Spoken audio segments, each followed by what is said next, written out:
I also think just as a matter of geopolitical conversations, it's been a taboo to be anti-Semitic on the global stage. I mean, following World War II, the world rose up against this ideology. Yes.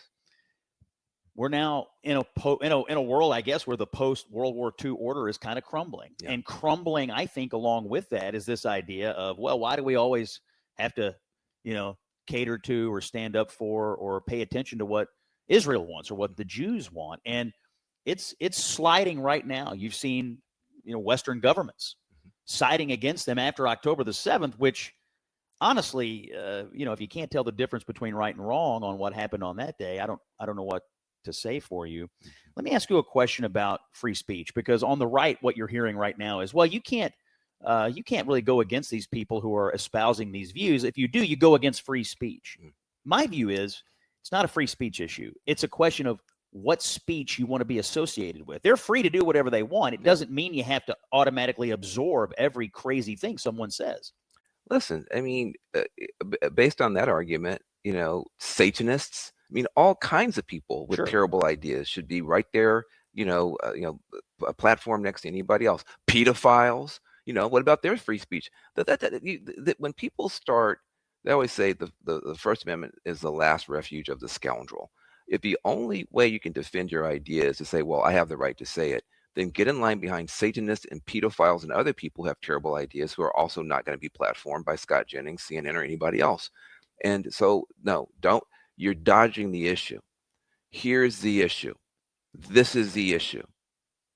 There are 1.3 billion Chinese people in the world. God bless them. There are 1.4 billion Indians in the world. God bless them. There are 1.3 billion Africans in the world. God bless us. There are 1.4 billion Catholics. I'm a Protestant. 1.4 billion Catholics in the world. There are 2 billion Muslims. There's only 15 million Jews left in the whole world. Only 15 million left. Their numbers would have been massively bigger if it weren't for the Holocaust and the centuries of violence against them before. And you have 15 million left, and half of them live in Israel. Half of them, by the way, if you want to play the color game, are people of color who are Jews that got chased out of Yemen. Mizrahi and Sephardic Jews, they got chased out of Yemen, they got chased out of Egypt, they got chased out of Ethiopia, and they share their country with 20% Arabs who have mosques and rights inside of Israel. But it is the tiniest little place in the world, smaller than, the people say smaller than New Jersey. It is smaller than Phoenix County in Arizona.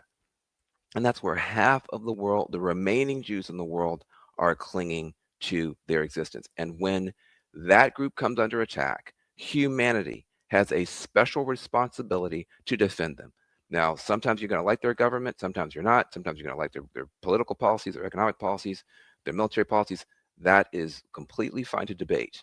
But the idea that the West should abandon them to their fate we already ran a 3,000-year experiment where Jews did not have a state, and it ended with Hitler's hell and Hitler's ovens. We are not going to run that experiment again. We don't have to do it again. We already did it.